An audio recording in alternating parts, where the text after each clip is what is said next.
नमस्कार, मैं धनंजय कुमार, द नागरिक में आपका स्वागत है। आज कई सारी खबरें हैं, लेकिन सबसे पहले हमारे पत्रकारिता जगत के वरिष्ठ पत्रकार, टेलीग्राफ के संपादक रहे शंकरशन ठाकुर, आज उनका निधन हो गया। उन्होंने कई किताबें भी लिखी और पत्रकारिता जगत में उनका बड़ा नाम था। देखिए, ये सब किताबें उन्होंने लिखी हैं और इस उनके निधन से पत्रकार या कहिए पत्रकारिता जगत या कहिए कि चौथा स्तंभ जो है हमारे देश का है, वो मरमाहत है। लंबी बीमारी से उनका निधन हो गया। उनके अलावा आज हम बात करेंगे उपराष्ट्रपति के चुनाव पर भी। कल उपराष्ट्रपति का चुनाव है और उपराष्ट्रपति के चुनाव को लेकर के क्या गहमागहमी चल रही है, क्या संभावनाएं आशंकाएं हैं, उस पर भी बात करेंगे। और एक महत्वपूर्ण खबर ये भी है कि जो सुप्रीम कोर्ट है उसने चुनाव आयोग को समझा दिया है कि आप ऊपर नहीं हो, संविधान के प्रति आपकी जिम्मेदारी है। और फाइनली आज आदेश दिया कि आपको आधार कार्ड को मानना पड़ेगा। 11 डॉक्यूमेंट जैसे आपने दिया है वैसे ही 12वां डॉक्यूमेंट आधार कार्ड होगा। साथ में ये भी स्पष्ट कर दिया कि आधार कार्ड या बाकी दो कार्ड जो कार्ड हैं, 11 में से 2 ही हैं। एक तो पासपोर्ट और दूसरा जन्म प्रमाण पत्र, नागरिकता प्रमाण पत्र, वही 2 हैं। यानी बाकी जो डॉक्यूमेंट हैं वो नागरिकता प्रमाण पत्र नहीं है। और इसके पीछे ये भी है कि सुप्रीम कोर्ट ने ये भी कह दिया है, एक तरह से समझिए, इसको व्याख्या करते हैं तो चुनाव आयोग को, कि आपका काम नागरिकता जांच करने का नहीं है। इसको इस तौर पे भी देखा जा सकता है कि राहुल गांधी ने जो मुहिम चलाई एसआईआर के खिलाफ, और जो मुहिम चलाई मुख्य चुनाव आयुक्त ज्ञानेश कुमार ने राहुल गांधी के खिलाफ, या कहिए देश के लोकतंत्र के खिलाफ, संविधान के खिलाफ, कि लीडर ऑफ अपोजिशन को उन्होंने कहा कि आपको हलफनामा देना होगा और अगर हलफनामा नहीं देंगे तो आपकी बात को खारिज कर दिया जाता है। इसको लेकर के इंडिया टुडे ने भी इंडिया टुडे कॉन्क्लेव, उसमें 3 जो पूर्व मुख्य चुनाव आयुक्त थे उन तमाम लोगों ने कहा कि जो कर रहे हैं मुख्य चुनाव आयुक्त ज्ञानेश कुमार, उसे कहीं भी जस्टिफाई नहीं किया जा सकता है। तो एक तरह से समझिए कि चौतरफा ज्ञानेश कुमार को चपेट लगी है और ज्ञानेश कुमार को अब समझना पड़ेगा कि चुनाव आयुक्त वो बनाए गए हैं मुख्य चुनाव आयुक्त, तो उनकी पहली जिम्मेदारी संविधान के प्रति है, देश के मतदाताओं के प्रति है, न कि प्रधानमंत्री या किसी पार्टी विशेष के तरफ। और नेपाल जो है, हमारा पड़ोसी देश जो नेपाल है, वहां से भी भयानक खबर आ रही है। वहां युवाओं ने प्रदर्शन किया है, काफी लड़कों के मारे जाने की खबर है और उसको जनरेशन जेड नाम दिया गया। 18 से 30 साल के युवा प्रदर्शन में उतरे हुए हैं और उस सरकार के भ्रष्टाचार के खिलाफ लड़ रहे हैं। और प्रदर्शनकारी सुबह जो है संसद भवन परिसर में घुस गए, जिसके बाद सेना ने कई राउंड फायरिंग की और कहा जा रहा है कि ये संसद के गेट नंबर 1 और 2 पर कब्जा कर दिया एक तरह से। इसके बाद संसद भवन, राष्ट्रपति, उपराष्ट्रपति, पीएम आवास के पास के इलाकों में कर्फ्यू लगा दिया और काठमांडू प्रशासन ने तोड़ फोड़ करने वालों को देखते ही गोली मार देने के आदेश दिए। ये भी कहा जा रहा है कि ये करप्शन के खिलाफ है और साथ में ये भी है कि जो बैन किया गया था सोशल मीडिया को जो रोक लगाई गई, उसके खिलाफ युवाओं ने प्रदर्शन किया, उस पर भी बात करेंगे। 4 वरिष्ठ साथी हमारे साथ हैं। प्रफुल्ल भाई नमस्कार, आपका स्वागत है, कोलकाता से हैं।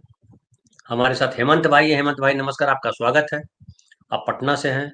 हमारे साथ रविंद्र भाई हैं। रविंद्र भाई नमस्कार, आपका स्वागत है, वरिष्ठ पत्रकार हैं, आप दिल्ली में है, हरियाणा में है। और हमारे साथ अजय भाई नमस्कार, आपका स्वागत है, वरिष्ठ पत्रकार है और चंडीगढ़ में है। अजय भाई, शुरुआत मैं आप ही से करता हूँ।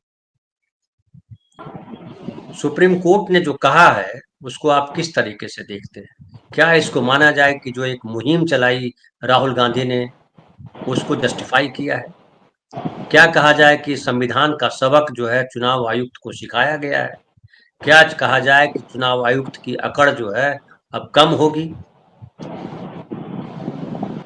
निश्चित रूप से मैं समझता हूं कि सुप्रीम कोर्ट ने एक अच्छा फैसला दिया है और मुझे लगता है कि ये पहले देना चाहिए था, वो और अच्छा होता। आज जब चुनाव आयोग दावा कर रहा है कि 99% उसके यहाँ डॉक्यूमेंट्स जमा हो चुके, 99 पॉइंट समथिंग, तो ऐसी स्थिति में वो दे रहा है तो निश्चित रूप से कितनी पीड़ा के साथ में, कितनी परेशानियों के साथ में जो वहां जमीनी लोग हैं उनसे पता चलता है। उन्होंने रिश्वत दे के, कैसे दे के जल्दी जल्दी अपने निवास प्रमाण पत्र बनवाए हैं, किसी ने जाति प्रमाण पत्र बनवाए हैं, किसी ने कुछ और बनवाए हैं।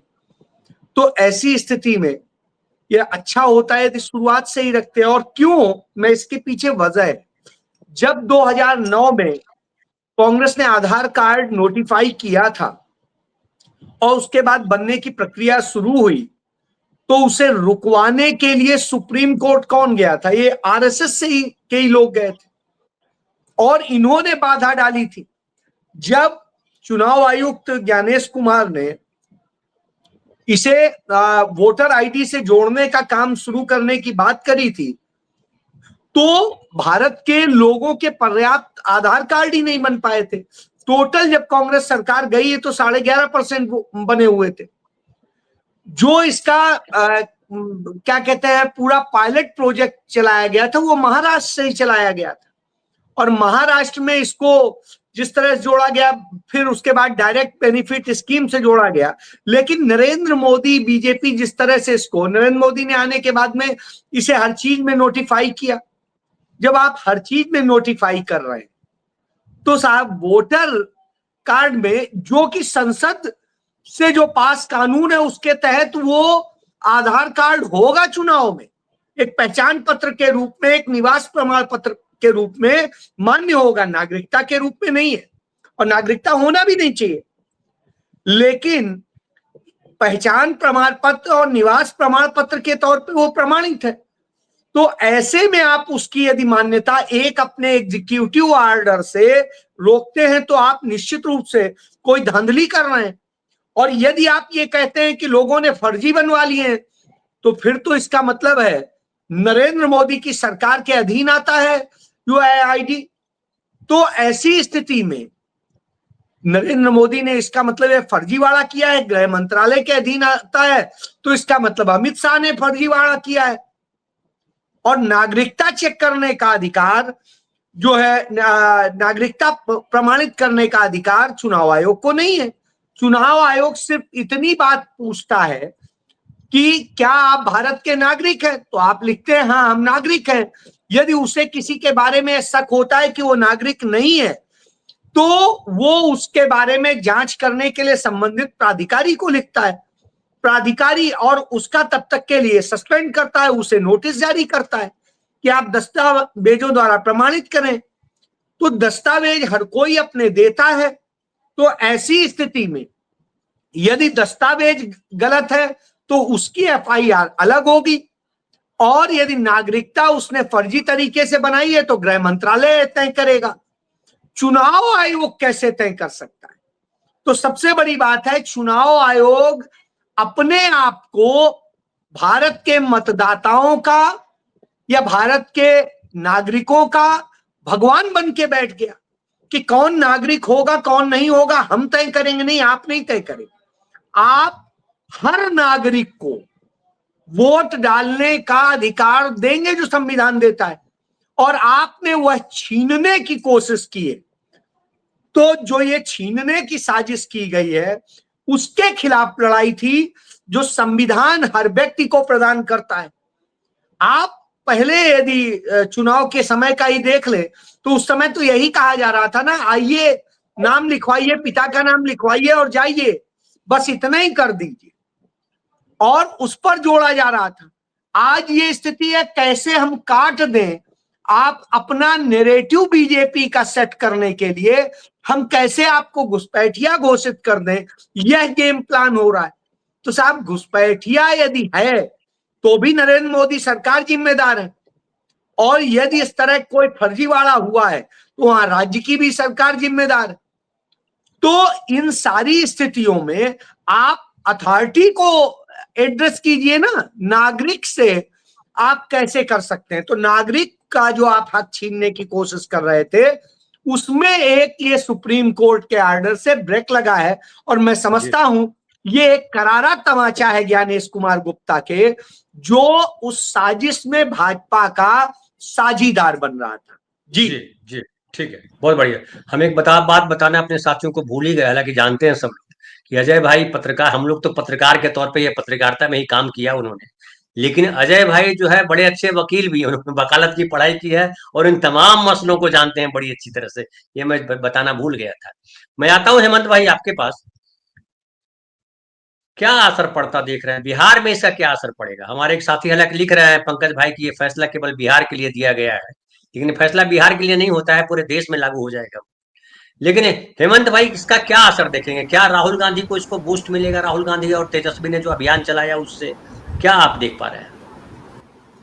जी धन्यवाद। इस फैसले का मुझे लगता है कि कई इस महत्व है इसका, इसको कई दृष्टिकोण से इसको देखा जाना चाहिए। लेकिन सबसे बड़ी बात तो ये है कि मैं ये कहने को बाध्य हूँ कि बहुत देर कर दी हुजूर आते आते। अभी जो कुछ हुआ है ये मुझे लगता है कि पहले होना चाहिए था, और क्योंकि सुप्रीम कोर्ट लगातार ये चाह रहा था, 3-4 बार वो कह चुका था, उसके बावजूद ये मानने को तैयार नहीं थे। आज वो फाइनली कहा गया, और तब कहा गया कि जब बीच में एक बार पिछली सुनवाई में ये साफ साफ वो जो उनके राकेश द्विवेदी जी हैं वो कहते हुए सुने गए कि हमें तो ये लगा था कि 65 लाख लोगों के बारे में है ये। अब बताइए कि सुप्रीम कोर्ट ने ऐसा कुछ कहा नहीं था कि 65 लाख लोगों के बारे में है, उसके बावजूद आप नोटिस जारी कर रहे थे बिलों को। तो ये पूरा जो दिखाई दे रहा है उसपे निश्चित रूप से जो चुनाव आयोग का एक खेल नजर आ रहा था वो साफ साफ दिख रहा था, और इसको लेकर के जो जोश पैदा हुआ पूरे पॉलिटिकल इसमें उस सर्किल में, जनता के बीच में एक अफरा तफरी मची। जो स्टेट चुनाव की ओर जा रहा है वहां पर एक नया किस्म का नैरेटिव आया, और इसके जरिए ये पूरी अफरा तफरी की स्थिति मची। तो मुझे लगता है कि जो एक तो जो SIR को लेकर के पहले ही दिन जो सवाल उठा था, जो जस्टिस धूलिया ने उठाया था, उन्होंने कहा था कि इसकी टाइमिंग को लेकर के, इसके इंटेंशन को लेकर के और इसके प्रोसीजर को लेकर के, तीनों चीजों पर उन्होंने सवाल उठाया था। आप खुद अपना उदाहरण देकर के उन्होंने कहा था कि आप जो दस्तावेज मांग रहे हैं तो मैं भी नहीं दे सकता हूं, और जितना टाइम फ्रेम आप कर रहे हैं उस टाइम फ्रेम में तो ये संभव नहीं लग रहा है। ये सारी बातें हुई थी पहले ही सुनवाई में, लेकिन ये तमाम अगली सुनवाइयों में कुछ न कुछ ऐसा होता गया कि इनको कुछ न कुछ ये राहत देते गए और बात आगे बढ़ती गई। लेकिन बात में सबसे दिक्कत ये आई कि कहीं भी चुनाव आयोग बिल्कुल की मंशा साफ नहीं दिखाई दे रही थी। लग रहा था कि एक पॉलिटिकल एजेंडा के तहत ये काम चल रहा है, और उसको बैक टू बैक प्रमाणित करने के लिए हम लोगों के पास आधार क्या है? वो आधार ये है कि इस देश की जो सबसे बड़ी पार्टी है, जो क्लेम करती है कि हम दुनिया की सबसे बड़ी पार्टी हैं और जो सरकार में है, उस पार्टी को बिहार में एक भी ऐसा मतदाता नहीं मिला जिसके लिए उसको आवाज उठाने की जरूरत पड़े कि देखिए भाई इनका नाम ये जिंदा है, इनको मरा हुआ बता दिया गया है, ये बिहार में रहते हैं लेकिन इनको अस्थायी रूप से पलायित बता दिया गया है, इनका एक ही एपिक कार्ड है, इनका डबल बता दिया गया। यह कहने के लिए बीजेपी का एक भी वर्कर कहीं नहीं आया। तो इससे ये जो हम कह रहे हैं कि इसका एक पॉलिटिकल एजेंडा साफ साफ दिखाई दे रहा था, वो खुल करके सामने आया है। लेकिन अब इससे होगा क्या? जो एक तो है कि जो आपने कहा है कि नामांकन के अंतिम दिन तक आप दावा और आपत्ति ये दायर करते रहिए, एक तो ये है। लेकिन सबसे दूरगामी असर ये होगा कि आपने जो कोशिश की, जो आप कह रहे हैं कि हम पूरे देश में SIR करवाएंगे, तो अब जो दस्तावेज जो आप बता रहे थे कि ये दस्तावेज हम 11 ही लेंगे, उसमें एक 12वां नाम जुड़ गया आधार कार्ड का। वो निश्चित रूप से नागरिकता का प्रमाण पत्र नहीं है। लेकिन क्या उसमें जितने 11 है उसमें कितने नागरिकता के प्रमाण पत्र हैं? उसमें सभी वो बाकी के जो प्रमाण पत्र हैं उसमें पासपोर्ट को अगर छोड़ दिया जाए तो बाकी का प्रमाण पत्र क्या है? और एनआरसी जो कि बिहार में है नहीं। तो ये बाकी के जो प्रमाण पत्र है वो भी नागरिकता के प्रमाण पत्र नहीं है। लेकिन ये बहुत डंका पीटा जा रहा है कि नागरिकता का प्रमाण पत्र नहीं है और आधार की जांच होगी। तो कौन सा ऐसा ये प्रमाण पत्र है जिसका जांच करने से आपको रोका जा रहा है? जांच तो हो सकती है, और सबसे आधार को जांचना तो सबसे आसान है। किसी भी दस्तावेज को जांचने से ज्यादा आसान है आधार को जांचना। लेकिन इससे एक चीज साफ हो गई है कि एक जो ये कहा जा रहा है कि हमारे यहाँ मतदाता बनाने की जो प्रक्रिया जितना मतदाता फ्रेंडली या सिटीजन फ्रेंडली कह लीजिए है, उसको कैसे दुरूह बना दिया गया ज्ञानेश कुमार जी के द्वारा और चुनाव आयोग के द्वारा, ये अपने आप में बड़ा सवाल है। आखिरकार ऐसा करने की कोशिश क्यों हो रही है कि हम हिंदुस्तान को किस तरह के स्टेट की ओर ले जाना चाहते हैं? क्या हिंदुस्तान को एक ऐसे स्टेट की ओर ले जाना चाहते हैं जहां लोगों के अधिकार को सीमित किया जाए, मतदाता बनने के अधिकार को सीमित किया जाए, बाकी जो नागरिक अधिकार है उनको सीमित किया जाए? सवाल यहाँ आकर के ठहरता है कि आप जो कुछ कर रहे हैं वो सिर्फ कोई टेक्निकल एरर नहीं है, कोई भूल बस ऐसा नहीं है, बल्कि एक सोची समझी रणनीति के तहत ये किया जा रहा था। इसलिए चुनाव आयोग लगातार वहां पर सुप्रीम कोर्ट की बात मानने को तैयार नहीं था। आखिरकार क्या वजह है कि लगातार 3 बार 4 बार कहने के बावजूद आप नहीं मान रहे थे? अंतिम में वो लिखित आदेश देने की नौबत आ गई। तो ये साफ साफ दिखाता है कि यह जो SIR की प्रक्रिया है वो अपने आप में कैसे पीपुल्स फ्रेंडली नहीं है, सिटीजन फ्रेंडली नहीं है, वोटर फ्रेंडली नहीं है, ये साफ दिख रहा है। और आपको कोई नहीं रोकता है कि आप लोगों की जो मतदाता हैं उनका वेरिफिकेशन करने से किसी को कोई नहीं रोक रहा है। चुनाव आयोग का अधिकार है, आप कर सकते हैं। लेकिन जो तरीका अपनाया गया उसने प्रमाणित किया कि आप ये अफरा तफरी फैलाना चाहते थे। और जिस तरह से बीएलओ ने अपने घरों पर बैठ करके, किसी दफ्तर में बैठ करके, कहीं पर किसी हॉल में बैठ करके सबों के भर दिए ये फॉर्म बांटे नहीं गए, 2 फॉर्म देना था वो भी नहीं दिया गया। सारी धांधली चुनाव आयोग और प्रशासन की निगरानी में हुई है और इसको आप कह दीजिएगा कि ये सफल हमने करवा दिया बिहार में। तो ये इन सारे पहलुओं पर हमें लगता है कि विचार करना होगा। और चुनाव आयोग की मंशा और खास करके जो सत्ताधारी दल है उनका रवैया जो है वो साफ साफ दिखाता है कि यह इस देश के नागरिकों के खिलाफ, वोटरों के खिलाफ और खास करके समाज की अंतिम पंक्ति का जो व्यक्ति है उसके खिलाफ ये पूरी तरह से है। क्योंकि आज भी जो कहा जा रहा है कि जो अस्थायी रूप से पलायित जिनको मान करके अभी तक उनका दस्तावेज नहीं आया है या उन्होंने क्लेम नहीं किया है, दावा आपत्ति नहीं डाला है, तो ये इस वजह है कि जो लोग बाहर काम करते हैं, लगभग 2 करोड़ 98 लाख बताया जाता है जो बिहार का आंकड़ा है, तो उसमें व्हाइट कॉलर जॉब करने वाले लोग नहीं है, उसमें सब श्रमिक समूह के लोग हैं, मजदूर हैं उसमें, जो श्रमिकों जो ये कल कारखानों में काम करते हैं, उद्योग धंधों में काम करते हैं, खेती बाड़ी में काम करते हैं, ऐसे लोग हैं। सफाई कर्मी के रूप में काम करते हैं, कहीं गार्ड के काम करते हैं, तो इस तरह के लोग हैं। और उनसे आप उन लोग कहते हुए सुने गए हैं कि छोड़िए हम वोट नहीं डालेंगे, लेकिन हम नहीं जा पाएंगे। हम कौन वहां से दिल्ली से, मुंबई से, चेन्नई से खर्च करके 2-4-5 हजार बिना मतलब का आ जाएगा? वो जब तक कोई पर्पस उसका नहीं होगा, वो सिर्फ ये डलवाने के लिए अपना फॉर्म। और आप कहिए कि ऑनलाइन डाल दीजिए, आप ऑनलाइन कितने लोग डाल सकते हैं? पढ़े लिखे लोगों को तो डालने में दिक्कत होती है, और दूसरे लोग जो श्रमिक लोग हैं जो 12-14 घंटे काम करके आते हैं, उनके पास टाइम कहाँ रहता है ये करने के लिए? तो अगर वहां से बहुत संख्या में लोग नहीं आ रहे हैं तो ये भी इसको नहीं कहा जा सकता है कि हाँ हम अपनी जगह सही हैं, बल्कि ये माना जाए कि आपने जिन लोगों को कहा कि जो लोग बाहर रहते हैं वो तो पहले ही तय कर लिया था, पहली मीटिंग में आपने कह दिया था कि 20-22% लोगों के नाम तो कटेंगे ही। तो ये जो मंशा आपने बनाकर रखी हुई थी, इससे साफ साफ लगता है कि आपकी मंशा ये थी कि इतने लोगों को आपको छाट करके बाहर कर देना है। तो ये जो इंटेंशन जो है वो साफ साफ ये है कि आप समाज के एक खास हिस्से को मताधिकार से वंचित करना चाहते हैं, और ये अपने आप में एक बहुत ही गैर लोकतांत्रिक और बहुत तानाशाही पूर्ण ये रवैया है और ये निर्णय भी तानाशाहीपूर्ण था। तो इसको मुझे लगता है कि अभी तो कानूनी लड़ाई आगे बढ़ेगी। इस तरह की प्रक्रिया को निरस्त होना चाहिए ये कोर्ट के इस दहलीज पर। ठीक है, ठीक है, ठीक है। हमारे साथ भारत भाई भी जुड़ गए। भारत भाई नमस्कार, आपका स्वागत है। लेकिन रविंद्र भाई, मैं आपके पास आता हूँ।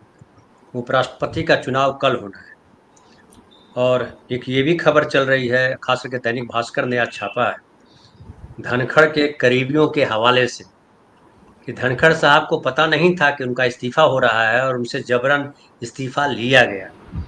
और ये राष्ट्रपति चुनाव, उपराष्ट्रपति चुनाव के बाद धनखड़ साहब अपना मुंह खोलेंगे और बताएंगे कि क्या हुआ, ये भी कहा जा रहा है।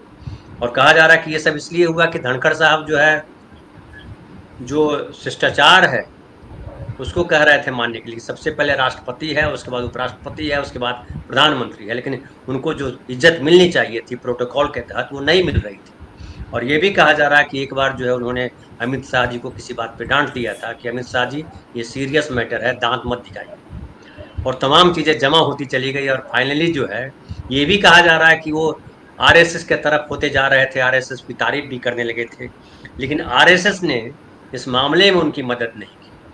क्या आपको लगता है, तो थोड़ा सा बताइए कि उपराष्ट्रपति का जो चुनाव हो रहा है उसमें कहीं कोई झोल दिखाई पड़ता है क्या, या बीजेपी के समर्थन में बहुमत दिखाई पड़ रहा है, बीजेपी के जो उम्मीदवार हैं आसानी से जीत जाएंगे, या उसमें कहीं आपको दिक्कत दिखाई पड़ती है? और दूसरा ये कि धनखड़ अगर मुंह खोलेंगे तो क्या हो सकता है, क्योंकि सत्यपाल मलिक जी को हम लोग देख चुके हैं। सत्यपाल मलिक जी ने पूरा खोला मुंह और उन्होंने बताया कि किस तरह से पुलवामा का कांड हुआ, किस तरह से किसानों के लिए मोदी जी ने अपने मुखार बिंदु से महत्वपूर्ण बातें कही कि मरता है तो मरे, हमारे लिए थोड़े मर रहे हैं, लेकिन कोई ज्यादा फर्क पड़ता दिखाई नहीं पड़ा। धनखड़ साहब क्या करते हैं?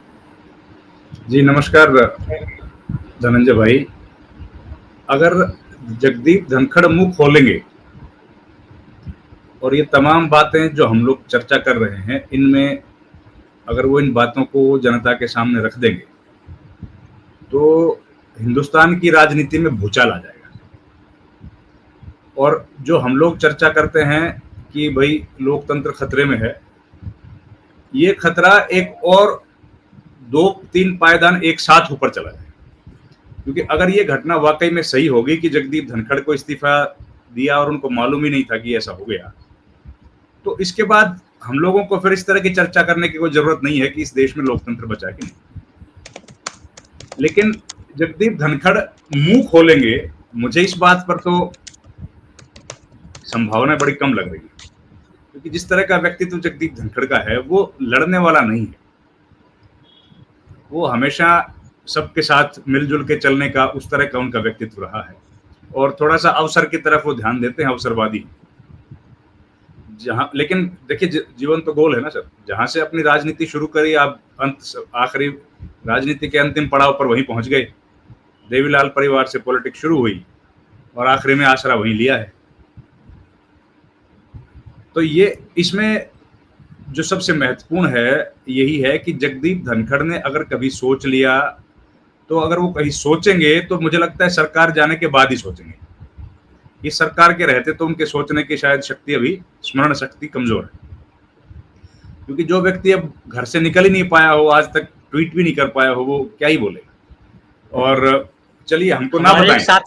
हमारे साथ एक साथी लिख रहे हैं रविंद्र भाई कि जगदीप धनखड़ कमजोर शख्सियत है, वो मुंह कतई नहीं खोलेंगे, कि तो पेंशन के लिए गिड़ा रहा है। बिल्कुल सही कह रहे हैं, ये बिल्कुल समझदार व्यक्ति हैं ये जो अपने जो दर्शक साथी हैं, ये बिल्कुल इनको मालूम है। क्योंकि मसला ये है ना सर कि जो आज और पूर्व उनका जो कार्यकाल रहा है या उसके पहले भी उनका जो तरीका रहा है काम करने का, उनके साथ के लोग हैं वो इतना तो बता ही देते हैं कि भाई इनका व्यक्तित्व कैसा है।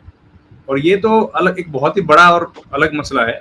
जो सामान्य मसले होते हैं उनमें भी वो इस तरह की बातें कभी बोलते नहीं है कि किसी के साथ वो अंतर्विरोध करने वाले व्यक्ति हों, चाहे वो यहाँ की राजनीति हो चाहे राजस्थान की। अब देखिए इनके जो भाई है ना, इनके जो भाई हैं वो अशोक गहलोत के बड़े करीबी हैं। जगदीप धनखड़ के जो रियल ब्रदर हैं कुलदीप, वो इनके बहुत करीबी हैं। और अशोक गहलोत की सरकार में इनकी भतीजी राजस्थान पब्लिक सर्विस कमीशन की मेंबर थी। तो ये उस तरह का परिवार है कि जहां से जो मिले वो लपेटते चले जाओ। वो इन सब चक्कर में नहीं पड़ते कि भाई ये सिद्धांत है कि नहीं है, वो सब अलग है। वो इस तरह का राजनीति ये लोग नहीं करते, जिसका जहां पे दांव लगे वो करो। तो वो तो संभावना मुझे तो नहीं लगती है। हाँ, लेकिन कभी जब होगा तो उस दिन तो ये बात तय है कि भाई बड़ी बड़ी खबर होगी और ये भूचाल आने की स्थिति पैदा हो जाएगी। अब कल जो राष्ट्रपति उपराष्ट्रपति का इलेक्शन होने वाला है, उस इलेक्शन में कोई उलटफेर की संभावना भी नहीं है, क्योंकि इंडिया एनडीए जो घटक दल हैं वो सब साथ हैं। कोई भी एक घटक दल अकेला टूट के किसी दूसरे खेमे में चला जाए, लगभग 0 संभावना है। हाँ, व्यक्तिगत तौर पर कुछ लोग वोट इधर से उधर हो सकते हैं। अब हर व्यक्ति के वोट की तो कहना मुश्किल है कि भाई अंतरात्मा तो देखो सबके अंदर है ही, और वो एक ही बार जागेगी ऐसा तो नहीं है, कभी भी जाग सकती है। तो अंतरात्मा वाला मामला तो कभी हो सकता है, लेकिन एज ए पार्टी की एकनाथ शिंदे की जेडीयू या टीडीपी चली जाएगी, वो संभावना नहीं है। इलेक्शन आसान है।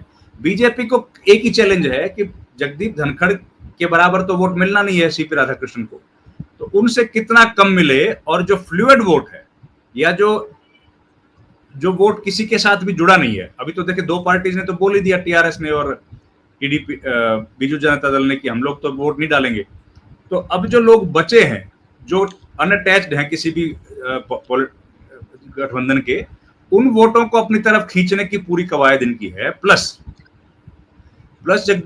प्लस इंडिया गठबंधन से भी कुछ वोट ये लोग अपनी तरफ तोड़ें, जिससे कि एक संदेश दे पाए कि आज भी नरेंद्र मोदी पॉपुलर लीडर हैं, या हमारी जो ताकत है वो उतनी ही बनी हुई है। अब इनकी पूरी की पूरी जो कवायद है वो यही है, क्योंकि वोट परसेंटेज तो कम होने वाली है ही, वो तो सभी जानते हैं।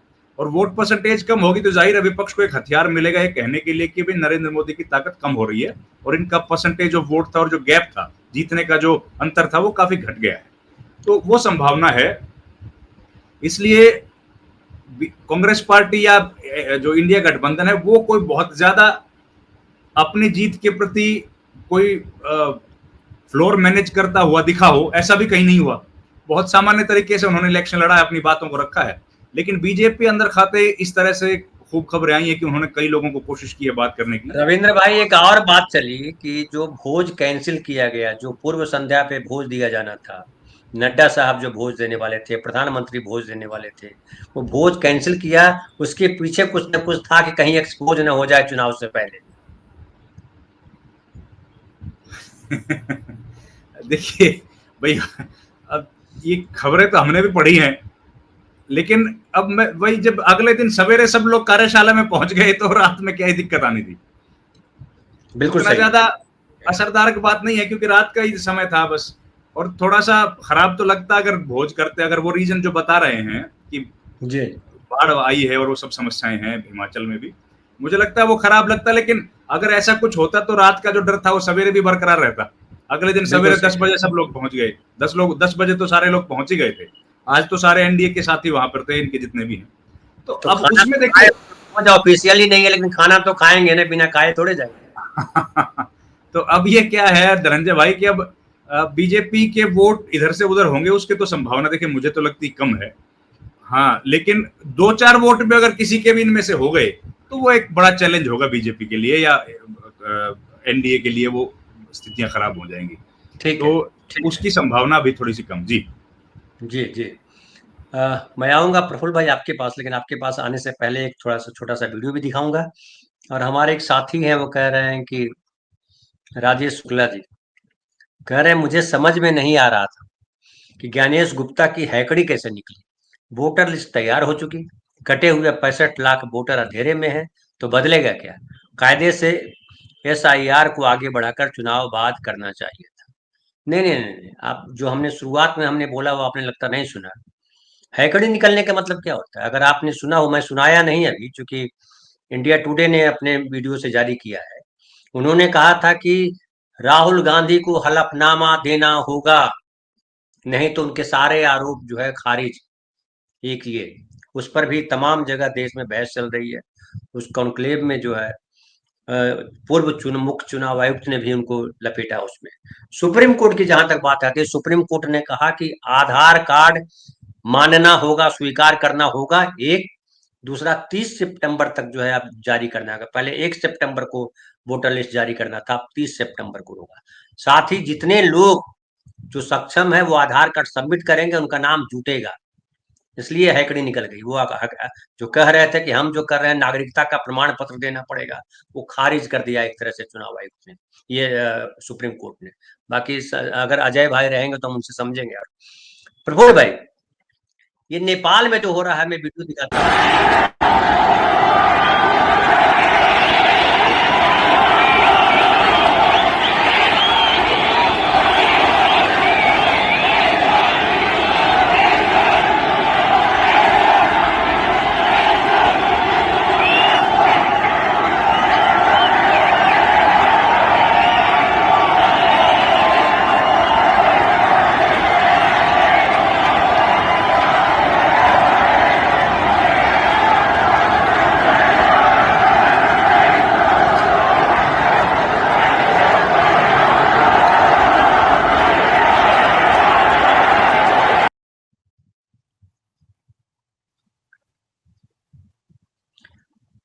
ये जो नेपाल में हुआ है, इसको आप किस तरीके से देख रहे हैं?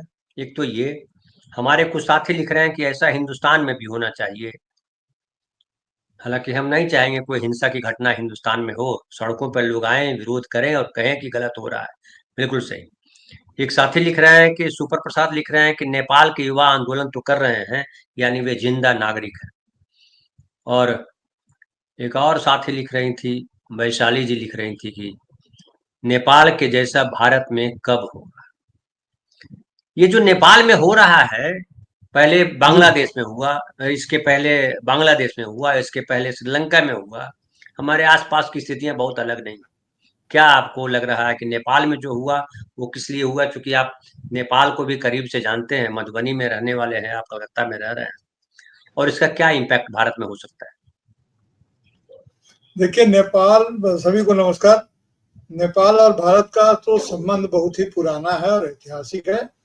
और इस जिस क्षेत्र में ये हुआ है, मधेसी इलाका जो है, और मधेसी को अगर नहीं समझेंगे तो नेपाल कहने से जो यूनिट हमारे सामने आता है उसकी तस्वीर पूरी तरह से साफ नहीं होती।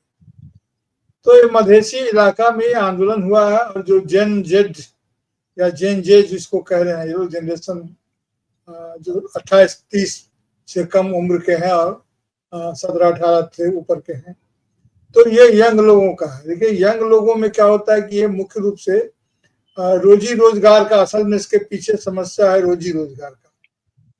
नेपाल में भी जबरदस्त फ्रस्ट्रेशन है, रोजी रोजगार का अभाव है, और वे लोग जो बाहर जाते हैं, बाहर से आशय है उनका इंडिया से।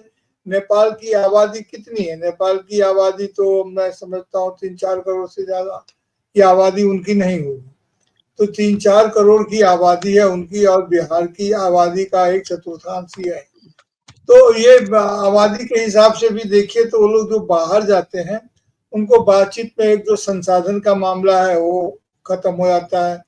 और जो चाइना का जो टिकटॉक है, टिकटॉक शायद बैन नहीं हुआ है, लेकिन ये बाकी जो अमेरिकन उसमें थे, जो मेटा और अल्फाबेट वगैरह के, तो इसको लेकर के कुछ बैन वगैरह करने की कोशिश हो जा रही थी।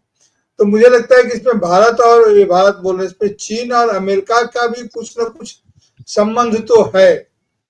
और जो साथी ये कह रहे हैं कि हमारे यहाँ ऐसा कब होगा, और आपने ठीक ही कहा कि हमारे यहाँ ऐसा ना हो, इसी में शुभ है। देखिए कि ऐसा जब कभी भी जहां भी होता है वह बहुत भयंकर होता है, और जो इसकी चपेट में आते हैं वे जानते हैं कि इसका क्या खामियाजा होता है। यह कोई दृश्य नहीं है, यह एक त्रासद घटना है इस तरह की चीज होना, और सत्ता के लिए भी यह एक संकेत है।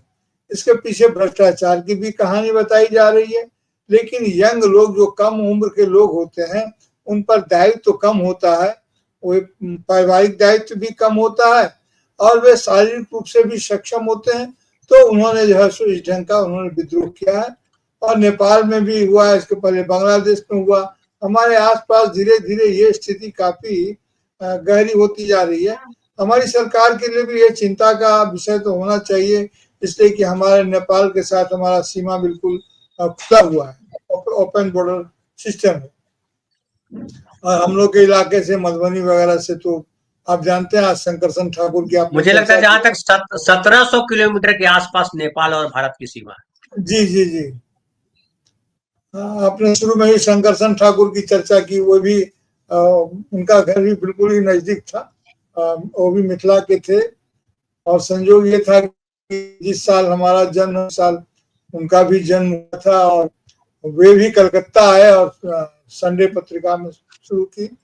तो ये इलाका काफी न सिर्फ सीमा खुला हुआ है बल्कि हम लोग का आना जाना सब लगा हुआ है।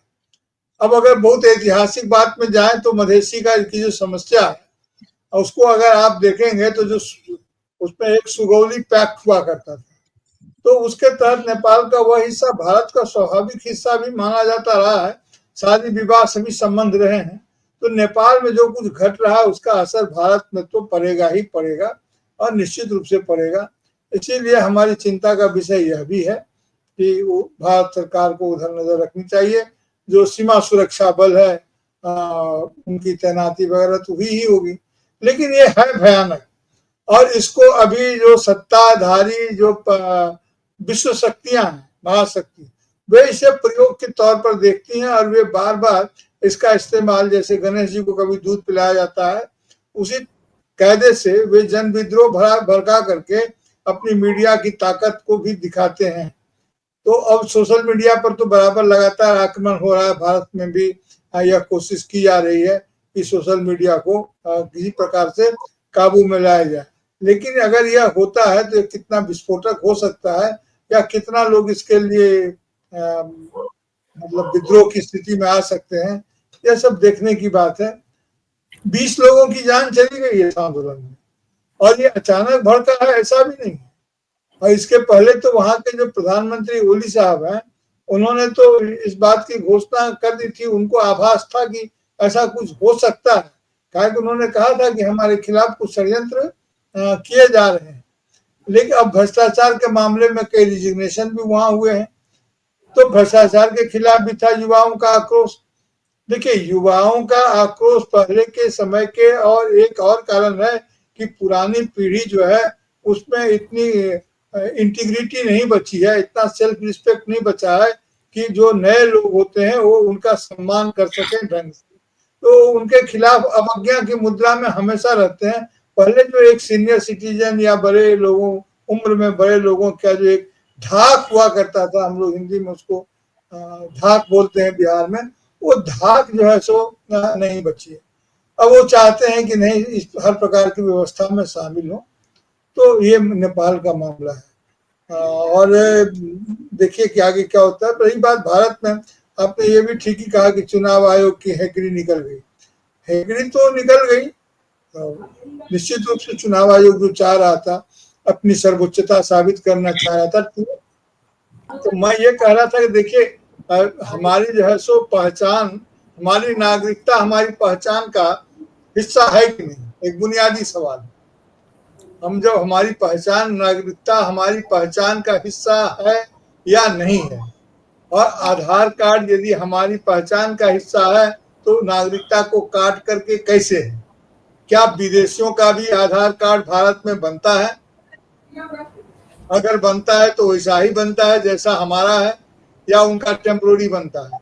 आप नेपाल की चर्चा हो रही है, आप अगर नेपाल जाएंगे, अपनी गाड़ी लेकर के जाएंगे, तो वहां बॉर्डर पर ही जो भंसाल होता है वहीं पर आपको ये दे देगा, एक अलग नंबर प्लेट दे देगा, और उस नंबर प्लेट को आप अपने प्लेट पर लटका करके नेपाल में घूमिए।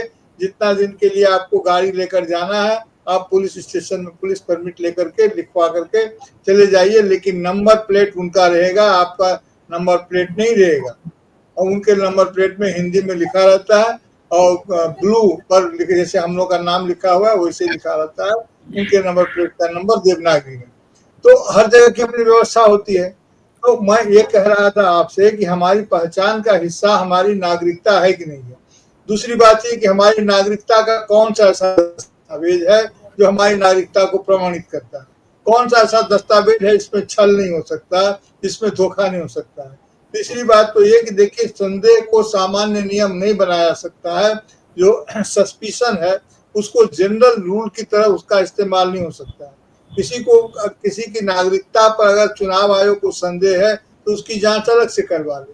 लेकिन अगर आप हर किसी की नागरिकता पर संदेह करेंगे और हर किसी को कहेंगे कि इसे प्रमाणित कीजिए, तो ये हुआ कि सभी को दोषी करार देना।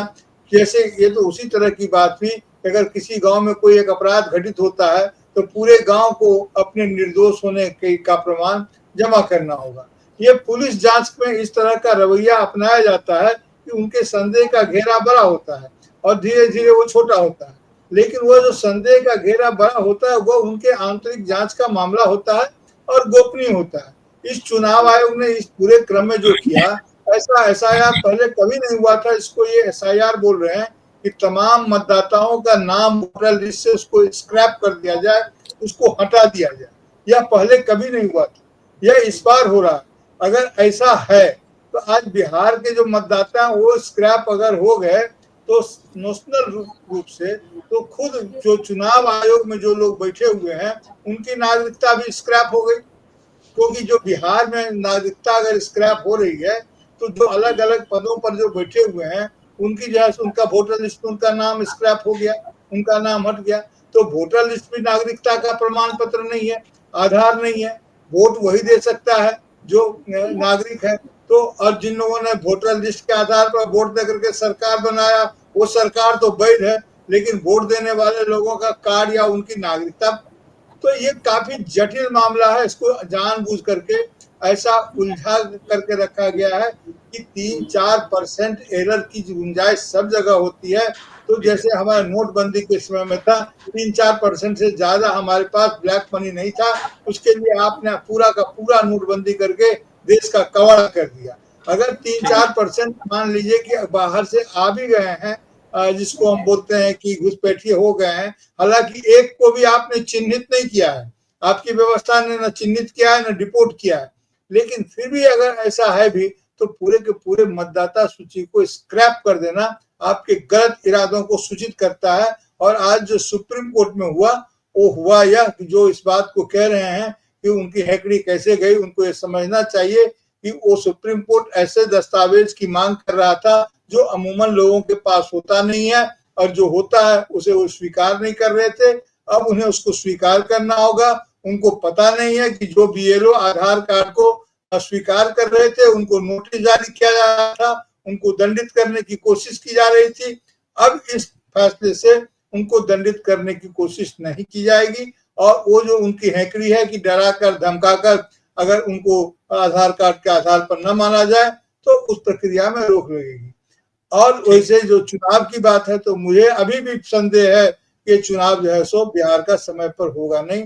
और रही बात अब कहें तो राष्ट्रपति चुनाव पर बात कर लूं, इसे विनय सर आ गए हैं, वो अधिकृत रूप से बात करें। आते हैं। आप बोलिए। हमारे साथ सुनील जी भी जुड़ गए। सुनील जी नमस्कार, आपका स्वागत है। और भारत भाई मैं आपके पास आता हूँ। सुप्रीम कोर्ट ने जो कहा उस पर कई लोग हालांकि हमारे लिख रहे हैं साथी कि सुप्रीम कोर्ट ने भी जो फैसला करना चाहिए था वो नहीं किया, जिस ताकत के साथ बोलना चाहिए। हालांकि मुझे लगता है कि चूंकि जो चुनाव आयोग है वो एक संवैधानिक संस्था है, चुनाव आयोग कोई सामान्य ऑफिस नहीं है, सरकार के अंदर का कोई ऑफिस नहीं है जिसको जो डिक्टेट करते। और सुप्रीम कोर्ट ने बहुत कोशिश की कि आप अपनी सीमाओं को समझिए, पहचानिए और उसके अनुसार काम कीजिए। लेकिन जब चुनाव आयोग ने नहीं पहचाना, लगातार अपनी वही बात दोहराता रहा जो उसको कहीं से फीड किया जा रहा है, संविधान को किनारे करके उसके बाद सुप्रीम कोर्ट को बोलना पड़ा। आप इसको किस तरह से देख रहे हैं भारत भाई? धनंजय भाई, असल में जो सुप्रीम कोर्ट का निर्णय आया है वो सही मायने में बिल्कुल ठीक आया है, लेकिन उसमें अगर वो कुछ और चीजें आ जाती और या 2 महीने पहले फैसला आ जाता तो ज्यादा बेटर होता। आज जो आया आधार कार्ड को बार-बार डॉक्यूमेंट मान लिया जाए, ये हमारे लिए वास्तव में एक आम नागरिक के लिए बहुत बड़ी जीत है अपने आप में। भले ही कुछ लोग इसको जीत ना कह रहे हो सोशल मीडिया पे या इसमें उसकी भाजपा के प्रवक्ता मानने को तैयार ना हो, उससे कोई फर्क नहीं पड़ता, लेकिन बहुत बड़ी राहत मिली। सवाल यह है कि जो इस मुद्दे को बनाना चाहते हैं मुद्दा बना नहीं। भाजपा और आरएसएस के लोग इस एसआईआर के बहाने घुसपैठ का मुद्दा बनाना चाहते हैं कि घुसपैठी आ गए हैं, घुसपैठियों को साफ करते हैं। जबकि आप धनंजय जी आप आंकड़े उठा करके देख लीजिए, मनमोहन सरकार का कार्यकाल 2004 से 2014 तक रहा है। 10 साल के उनके आंकड़े उठाकर देख लीजिए घुसपैठियों को बाहर निकालने के, उनके घुसपैठियों के आंकड़े हजारों में है। यानी कि हर साल 4-5 हजार, 4-5 हजार, 3 हजार, 8-6-7 हजार हर साल उन्होंने घुसपैठिए निकाले। और मोदी सरकार के 10 साल के शासन में घुसपैठियों को निकालने की संख्या सैकड़ों में, यानी कि 11 साल के अंदर मुश्किल से 4 या 5 हजार घुसपैठिए निकाल पाए। ये तो इनके घुसपैठियों का हाल है। मतलब घुसपैठिया को निकालने का कितने वो थे लगे हुए थे, वो इससे साबित होता है। जबकि मनमोहन सरकार ज्यादा घुसपैठियों को निकाले, उसने ज्यादा घुसपैठियों को पकड़े। फिर सवाल ये कि घुसपैठिए अगर आ गए तो आप जिम्मेदारी 10 साल से कर क्या रहे हैं? जिम्मेदारी लेना भी नहीं चाहते घुसपैठिए, उनको पकड़ के बाहर करना भी नहीं चाहते, सिर्फ एजेंडा बनाए रखते हैं घुसपैठियों के नाम पर कि सारे मुसलमानियों को, सारे अल्पसंख्यकों को घुसपैठिया करार दिया जा सके। वो एजेंडा चलाना चाहते थे। वो एजेंडा इनका आज सुप्रीम कोर्ट ने उस एजेंडे को फेल किया। जब से ये आंकड़े आए हैं इनकी बोलती बंद है। तो सवाल ये है कि मुस्लिम माइनॉरिटी को आपने, अल्पसंख्यक माइनॉरिटी को आपने निशाने पे लेकर के आप चाहते क्या है कि हिंदू मुस्लिम एजेंडा चलता रहे, उसके बलबूते वोट मिलती रहे। लेकिन उसके बलबूते वोट मिलने की संभावना है, आखिर कब तक भाई आप उसका दोहन करोगे एक मुद्दे का? आपके पास हिंदू मुस्लिम के अलावा कुछ है ही नहीं। अभी जो नेपाल का आपने जिक्र किया, नेपाल में अगर महंगाई बेरोजगारी दूर नहीं करेंगे, चाहे भले वहां कम्युनिस्ट सरकार हो या कांग्रेस सरकार हो या किसी की सरकार, वहां के राजा क्यों गए थे? वीरेंद्र शाह और महेंद्र शाह क्यों हुए थे? उनकी तो आपस के मर्डर हुए, नहीं कर पाए समस्याओं का समाधान, क्रांति हो गई। अब क्रांति होने के बाद जब कम्युनिस्ट भी वहां समाधान नहीं कर पाए तो क्या होगा? लेकिन एक दूसरी चीज पे आता हूं, वहां जो सोशल मीडिया है उसको जो बैन लगाया, उसके विकल्प में क्या दिया? विकल्प उनको पहले खड़ा करना। कभी भी दूसरे का महल देख करके अपनी झोपड़ी नहीं फूंक देनी चाहिए, इसलिए वो लोग मैदान में आ गए। और रहा सवाल इस तरह के विदेशी सोशल मीडिया, खासतौर से अमेरिकन नियंत्रित सोशल मीडिया, इन्होंने धनंजय जी कितने देशों में सरकारें बदलवाई हैं, कितने देशों में दंगे करवाए हैं, कितने देशों में इन्होंने विद्रोह को जन्म दिया है, कितना लोगों का माइंड बदलते हैं अपने एल्गोरिदम के जरिए से। और हिंसा को साबित हो गया है कि इस तरह के प्लेटफॉर्म, खासतौर से जो अमेरिकन कंट्रोल में है, वो हिंसा को बढ़ावा देते हैं, सेक्स को बढ़ावा देते हैं, आपकी रीच कम की जाती है। जो आपके अच्छे ज्ञानवर्धक सोशल चैनल है, सोशल बात करते हैं, उनकी रीच कम कर दी जाती है। तो अगर वहां बैन लग रहा है और सड़क पे कौन आ रहे हैं, जैसा प्रफुल्ल जी ने बताया कि मधेसी लोग हैं, अगर मधेसी लोग हैं तो मधेसियों के साथ कौन खड़े हैं? मधेसियों के साथ हमेशा आरएसएस का समर्थन रहा है, क्योंकि वो राजा को वापस लाने की डिमांड कर रहे थे। और यहाँ से जो नेपाल की आरएसएस है, जो नेपाली मूल, जो यहाँ की आरएसएस है वहां काम करती है, उसका नाम शायद नेपाल में कुछ और हो जाता है, लेकिन यहाँ की पूरी नेपाल उसको फंडिंग करती है, यहाँ की आरएसएस पूरी तरह फंडिंग करती है और राजशाही को वापस लाना चाहते हैं। राजशाही को वापस लाना चाहते हैं तो महंगाई बेरोजगारी का, मान लीजिए कोई कम्युनिस्ट गवर्नमेंट है या कांग्रेस कम्युनिस्टों की लोग संयुक्त गवर्नमेंट है, महंगाई बेरोजगारी के दूर करने के लिए धनंजय जी पूरी व्यवस्था बदलनी पड़ती है। व्यवस्था वो पूरी बदल नहीं पाए किन्हीं मजबूरियों के चलते। तो जिस मौजूदा व्यवस्था में काम कर रहे हैं वहां बेरोजगारी महंगाई तो बरकरार रहेगी। जब बरकरार रहेगी उसका फायदा उठाने के लिए आप उसके बदले राजा को ले आएंगे, जबकि राजा के जमाने में इससे भी बदतर स्थिति थी। तो सवाल यह है कि मधेसियों को सपोर्ट कौन कर रहा है? यहाँ की आरएसएस कर रही है और सोशल मीडिया उनको सपोर्ट कर रहा है। लगाया बैन का बहाना, आप सेक्स परोसेंगे, हिंसा परोसेंगे, उनकी रीच बढ़ाएंगे एल्गोरिथम के जरिए से, तो बैन लगा रहा है, कोई दिक्कत वाली बात नहीं है। लेकिन उसके बदले में जैसे चाइना ने अपने यहाँ उनका अपना यूट्यूब है, उनका अपना गूगल है, पूरे सर्च इंजन उनके अपने हैं, पूरी सोशल मीडिया उनके अपने है। उसमें हुआ ही ये है भारत भाई कि उसने कहा था, नेपाल सरकार ने कहा था कि रजिस्ट्रेशन करवा लीजिए, सबको कहा था कि आप रजिस्ट्रेशन करवाइए। हाँ, और अब तक रजिस्ट्रेशन नहीं कराया। जिन लोगों ने नहीं रजिस्ट्रेशन कराया उसको रोक दिया कि भैया नहीं रजिस्ट्रेशन कराया तो नहीं करोगे। थोड़ा उसका और समय बढ़ा सकते थे, लेकिन वो बार्गेनिंग की जा सकती थी, वो एक अलग चीज है। रजिस्ट्रेशन कराना कोई बुरी बात नहीं है, हमने भी नहीं कहा था। हमने कितने बैन लगाए? हमने टिकटॉक पे बैन लगाया, हमारी भारत सरकार ने कई चैनल बंद किए हैं। तो आपको रजिस्ट्रेशन भी देना होगा, टैक्स भी देना होगा, उनके नियम कानून का पालन भी करना होगा उस कंट्री के, जिस कंट्री में आप बिजनेस कर रहे हैं। अगर कोई सरकार नहीं चाहती कि आप हिंसा परोसी जाए तो क्यों परोस रहे हैं आप हिंसा? आप रीच क्यों कम कर रहे हैं? वो बार्गेनिंग की जा सकती है। ठीक तो है, इस तरह के मुद्दों को जब आते हैं मैदान में, एक कुछ चीजें धनंजय टर्निंग पॉइंट हो जाती है। ठीक है, अभी राष्ट्रपति चुनाव, उपराष्ट्रपति चुनाव का जिक्र हो रहा था, ठीक है। रविंद्र जी तो चले गए अभी, हैं। हाँ जी, चलिए ठीक। बोल लीजिए, एक मिनट बोल लीजिए, बोलिए। नहीं, मेरा कहना था कि आज की रात कल मैं किसी चैनल पे था कि कत्ल की रात है, लेकिन वो कत्ल की रात अडानी अंबानी के लिए। फैसला वहां होना है उपराष्ट्रपति चुनाव का, कौन जीतेगा कौन हारेगा। और अगर अभी रविंद्र जी बोल के गए 4-5 वोट भी अगर खिसक गई, ये ईंट खिसक गई, देखना यह है कि 4-5 ईंटें इंडिया गठबंधन से या एनडीए गठबंधन से खिसकती हैं, बुनियाद से ईंटें खिसक रही हैं या ऊपर से खिसक रही हैं। ठीक है, बुनियाद से और ऊपर की ईंट में बहुत फर्क होता है। ऊपर से 4-5 ईंटें दरक गई, कोई फर्क नहीं, पूरी बिल्डिंग नहीं गिरने वाली है। लेकिन अगर बुनियाद की 5-6 ईंटें हिल गई तो पूरी बिल्डिंग को खतरा हो जाता है। जैसे कि आपने अभी देखा कि क्या नाम है, जिसने राजीव प्रताप रूडी जो खुल के मैदान में आए हैं, वो संकेत बड़े खतरनाक है। वो बुनियाद की ईंट है। ठीक है, निशिकांत दुबे दीवार की ऊपर की ईंट है जी। ठीक है, ओके। हमारे साथ